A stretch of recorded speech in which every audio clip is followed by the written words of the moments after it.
So now, Ethan, USC in the NFL draft. So Jaylen Smith, day 3, round 2, he gets into the top 100. That had to be a really big, pleasant surprise. I don't think most NFL draft experts thought that Jaylen Smith was going to rise that high. And what a treat for him. Like, he goes to be with Kalen Bullock.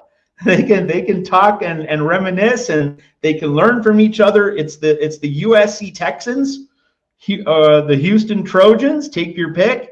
I would think that Jaylen Smith really hit the jackpot there with his selection at number 97. Yeah, absolutely. I think that he certainly went sooner than I expected. I was expecting Woody Marks to go before him, and I was expecting him to be a day 3 pick and maybe Woody Marks to be a day 2 pick. But I was very excited when I found out that he was going, and especially going there to Houston. I think, honestly, what probably vaulted him up these draft boards is just his speed. He ran a 4.45 40 at the NFL Combine. So, that's something that you can't teach, obviously. It's just a very natural, unteachable skill that he inherently possesses. And I do think that, D'Amico Ryans out there in Houston had a good experience with Kalen Bullock last year. He came into Houston, played a big role immediately, starred pretty immediately, contributed to a playoff team. So I think that maybe influenced him to look a little bit longer at the next USC prospect that crossed his table. But yeah, I think it's going to be an absolute joy to see these two play together again. I think, I mentioned last week that I'm a big fan of Jaylen Smith. He's just always such a positive guy, brings such positive energy, has a great story. And I think that he is someone that I'm always really rooting for. And I think him and Kalen Bullock are going to come into this with a lot of chemistry already. So if they see the field together, that'll be an advantage that both of them have. I think, if I remember correctly, I saw that Kalen Bullock was at Jaylen Smith's draft party. So these two are, they're not just guys who were teammates at USC and are like coworkers or just kind of know each other. These are two great friends that have worked together pretty extensively. So I think it's awesome to see him go there, kind of the perfect situation for him. Awesome to see him get that recognition of getting picked day 2, being one of the top 100 picks, and wish him all the best and hoping that he succeeds. And I think because of that speed and because of D'Amico Ryans at the helm, one of the great defensive coaches in the modern NFL, I think that he will succeed. Okay, and so continuing this theme with the USC Texans, the Houston Trojans, Woody Marks also lands in Houston, going at 116. And, just as a comparison, Marshawn Lloyd, he went 3rd round. Woody Marks 4th round. Do you think that Woody Marks falling to 116, while not necessarily unexpected on a larger level, do you think that Marshawn Lloyd's injury problems in Green Bay had anything to do with Woody Marks being a 4th rounder as opposed to a 3rd rounder and a late day 2 pick?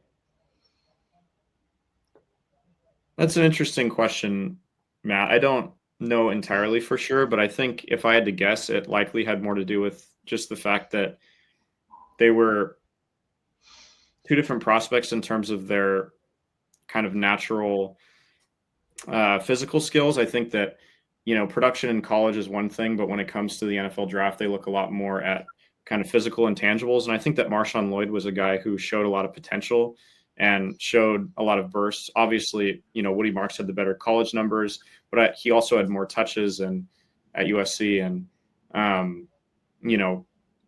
kind of was, the wittier, running back. And I think that Marshawn Lloyd is a guy who jumps off the screen for his physicality, his athleticism, and kind of his potential, even if the fumbling issues were kind of a problem, which was the main reason why he didn't touch the ball more 2 years ago. But I think that would be my guess over the injury issue. But, we're speculating a lot on this edition of the podcast about strength and conditioning coach issues. So I guess I can't rule it out entirely, but if I had to guess, it was just more, kind of natural athleticism and the difference between the two prospects there. Yeah, my main thing about Woody Marks with the Texans is just that, we saw how bad that Houston offensive line was last season with C.J. Stroud constantly under pressure. Woody Marks is probably going to be that safety valve out of the backfield. He's going to catch a lot of dump off and check down passes when that pass rush comes at C.J. Stroud. So I think Woody Marks, he's gonna make his money in the NFL as a receiver out of the backfield more than as a setback taking handoffs.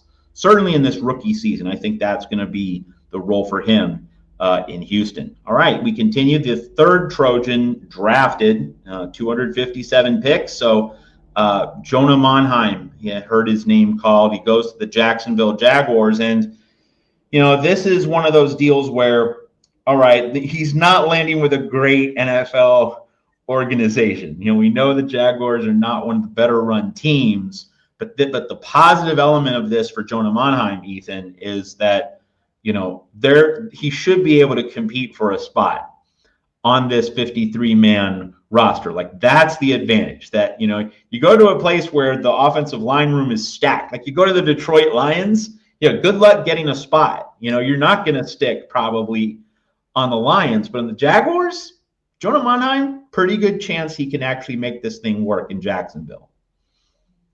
Yeah, I think that's a great point. And I also think that though it's not a very proven offense, it's still an exciting one. I mean, they traded up to get that second pick and draft Travis Hunter.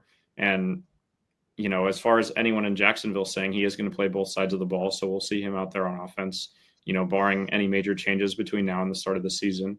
And then Brian Thomas had a breakout year last year, obviously. And Trevor Lawrence is still Trevor Lawrence. He's still got a lot of potential. So it's like you mentioned, he has a great chance of breaking into an offensive role. And if he does, he's going to be seeing the field with a lot of these young, exciting players. So it is an exciting situation for him in that regard. And also he is linking up with a former Trojan because Chuma Udoga is also on that line, USC class of 2019, former Trojan offensive lineman. So he's at least got some familiarity with somebody there. Hopefully they can kind of connect and talk about their experiences. And, Udoga's not a guy who's been around in Jacksonville for a while. He just signed this offseason. So it's not like he can tell Jonah Manheim too much about Jacksonville, but he has been around a couple of extra months. So they can help each other adjust and, kind of trade secrets. Hopefully the Trojan family is always strong. So I assume they'll help each other out and both try to compete for starting spots on that line.